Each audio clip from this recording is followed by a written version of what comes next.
अस्सलामुअलैकुम नाजरीन, आप देख रहे हैं टॉप एंकर स्टोरी।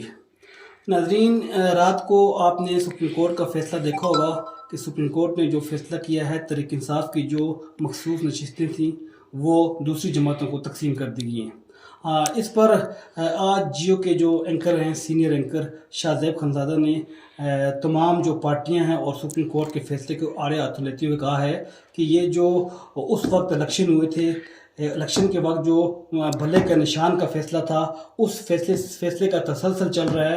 आज तक जमहूरियत पर जो शब खून मारा गया है, उसमें सुप्रीम कोर्ट ने अपना किरदार अदा किया है। नाज़रीन, आप वीडियो देखें, उसके बाद मज़ीद बात करते हैं। एक मुतनाज़ फैसला है और अफसोस की बात है कि मुतवक्के फैसला है। अदालतों के फैसलों की अगर तवक्को पहले से ही की जाने लगे कि अपना ही फैसला सुप्रीम कोर्ट नजरसानी में कलअदम करने वाली है और उसका आईनी बेंच कलअदम करने वाला है, तो उसी से पता चल जाता है कि मामला कितना मुतनाज़ है। और जो फैसला आया है वो भी मुतनाज़ है और आज से नहीं है। जिस दिन से पाकिस्तान तहरीक इंसाफ को बल्ले के निशान से महरूम किया गया, उस दिन से सुप्रीम कोर्ट के फैसले मुतनाज़े और इलेक्शन कमीशन ऑफ पाकिस्तान का कंडक्ट मुतनाज़े रहा है। आप पहले एक जमात को बल्ले के निशान से महरूम करते हैं, उसके बावजूद वो जमात सबसे बड़ी जमात के तौर पर उभरती है। उसके बाद आप उसको मखसूस नशिस्तों से महरूम करते हैं। पेशावर हाई कोर्ट अगर फैसला दे भी दे तो सुप्रीम कोर्ट का अपना जो बेंच है वो फैसला देता है 13 रुकनी कि नहीं, ये नशिस्तें तहरीक इंसाफ की बनती है और इलेक्शन कमीशन उस फैसले पर अमल नहीं करता। सुप्रीम कोर्ट के बेंच की तरफ से 8 जजेस की तरफ से 2 दफा वजाहत आती है कि अगर इलेक्शन कमीशन ताखीर करेगा तो इसके नताइज होंगे। इलेक्शन कमीशन फिर भी नहीं अमल करता, फिर आपको पता ही है, तरामीम होना, आईनी बेंच बनना, बेंच बनने के बाद यह फैसला आना। मेरा ख्याल है पाकिस्तान की तारीख में जब जब जमहूरियत को नुकसान पहुंचाया गया, जब जब आइन और कानून की पासदारी या बालादस्ती के खिलाफ मामला गए, सुप्रीम कोर्ट ने उसमें अपना हिस्सा डाला। भुट्टो साहब को फांसी देना हो, इसके अलावा नवाज शरीफ साहब के खिलाफ फैसले हों, और फिर अब यह फैसला, चाहे वो बल्ले के निशान से लेकर अब तक के फैसले, जब भी तारीख लिखी जाएगी उसमें लिखा जाएगा कि सुप्रीम कोर्ट ने तसलसल जारी रखा है पाकिस्तान में जमहूरियत और जो आइन और कानून की बालादस्ती है उसके खिलाफ।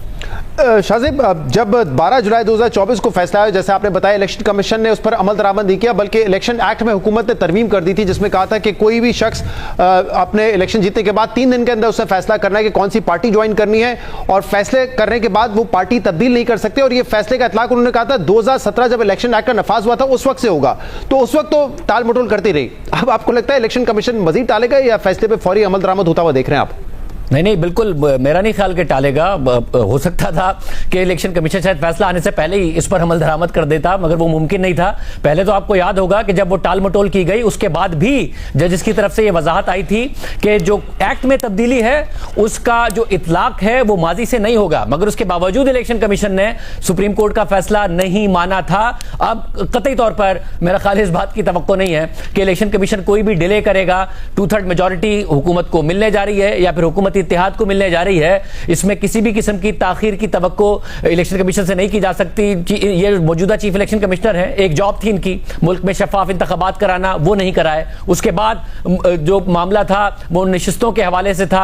देखिए, जिन जमातों को अवाम ने वोट दिए वो आइन के मुताबिक ये है कि अवाम ने आपको वोट दिए, आइन के मुताबिक आपको नशिस्तें मिली और आइन के मुताबिक उसके तनासुब से आपको मखसूस नशिस्तें खवातीन और अक़लियतों की मिलनी चाहिए थी। मगर अब इन जमातों को उससे ज्यादा नशिस्तें मिलने जा रही हैं जिस हिसाब से अवाम ने इनको वोट दिया था। पहले तहरीक इंसाफ को ज़ाहिर बल्ले का निशान से महरूम किया, मगर अक्सरियत अवाम ने उनको दी, हुकूमत वो नहीं बना सके और अब उन्हें मखसूस नशिस्तों से भी महरूम कर दिया गया। लेकिन इसमें अब हुकूमत फायदा क्या हासिल करेगी? पिछले साल सियासी हालात बिल्कुल मुख्तलिफ थे, अब हुकूमत मजबूत नजर आ रही है, यानी कि 1 पेज की बात होती थी, बल्कि अब तो ख्वाजा आसिफ साहब कह रहे हैं कि हाइब्रिड गवर्नमेंट जो है वो मुल्क का बेहतर मुस्तकबिल तय कर सकती है, उससे ज्यादा फायदा होगा। तो अब हासिल क्या कर सकती है हुकूमत इतनी मेजॉरिटी के बाद? एक जो बाजार नजर आता है कि अगर कोई तरमीम कर रही है तो शायद कौमी असेंबली के हद तक JUF की जरूरत भी ना पड़े, क्योंकि अब मखसूस नशिस्तें MQM, नून लीग और पीपल्स पार्टी को मिल जाएंगी। देखिए, और मगर ऐसी तरमीम करनी क्या है? हमने देखा माजी में भी जब ये 26वीं तरमीम करने जा रहे थे तो मौलाना को मना लिया, मौलाना ने कुछ चीजें 26वीं आईनी तरमीम से निकलवा दी और हुकूमत मौलाना को मनाने में कामयाब हो गई। जहां तक हुकूमत के सर्वाइवल का बात है, जैसे आप कह रहे हैं सेम पेज, तो शहजाद हमने देखा है माजी में कि आपकी असेंबली में तादाद कितनी है अरकान की, इससे फर्क नहीं पड़ता। आपका पेज सेम है या नहीं है, इस बात से फर्क पड़ता है। मियां नवाज शरीफ साहब की 2/3 मेजॉरिटी वाली हुकूमत थी, नहीं सर्वाइव कर पाई क्योंकि आपकी नहीं बन रही थी। मोहतरमा बेनजीर भुट्टो की दोनों दोनों हुकूमतें नहीं सर्वाइव कर पाई, नहीं बन रही थी। मियां नवाज शरीफ साहब मेजॉरिटी लेकर आए थे 2013 में, नहीं सर्वाइव कर पाए क्योंकि एस्टैब्लिशमेंट के साथ सेम पेज नहीं था। इमरान खान साहब के पास मेजॉरिटी नहीं थी, मगर 3.5 साल ताकतवर तरीन वजीर आजम के तौर पर सामने आते थे और खुद कहते थे मैं सारे काम एजेंसियों से कराता था, अपने इत्यादियों को मैनेज कराता था। मगर जिस दिन सेम पेज फटा उस दिन हुकूमत चली गई।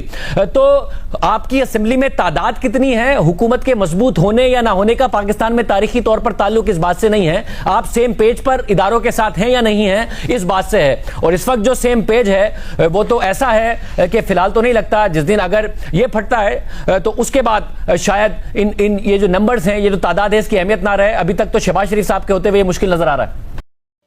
नाजरीन, आपने वीडियो देखी है तो इसमें शाहज़ैब खानज़ादा साहब ने बड़े दबंग अंदाज में कहा है कि सुप्रीम कोर्ट ने आज तक जितनी भी जमहूरियत पर शब खून मारा गया है उसमें जो सुप्रीम कोर्ट है वो उस पर शामिल रही है। तो उन्होंने कहा है कि ये जो तहरीक इंसाफ का जो आज जो फैसला हुआ है इस फैसले को रिव्यू होना ही नहीं चाहिए था। देखो, अगर आप रिव्यू करना चाहते हैं तो उसमें जो उस वक्त जो फैसला हुआ था सुप्रीम कोर्ट के जो लार्जर बेंच था उसने फैसला किया था, उसमें जो जज साहिबान मौजूद थे उनका होना ज़रूरी था। अगर उनको निकाल के आप रिव्यू करना चाहते हैं तो ये फैसला तारीख में इसे अच्छे अल्फाज में नहीं लिखा जाएगा। तो नाज़रीन, आपने हमारी वीडियो देखी, इस पर कमेंट्स और राय ज़रूर दें। शुक्रिया।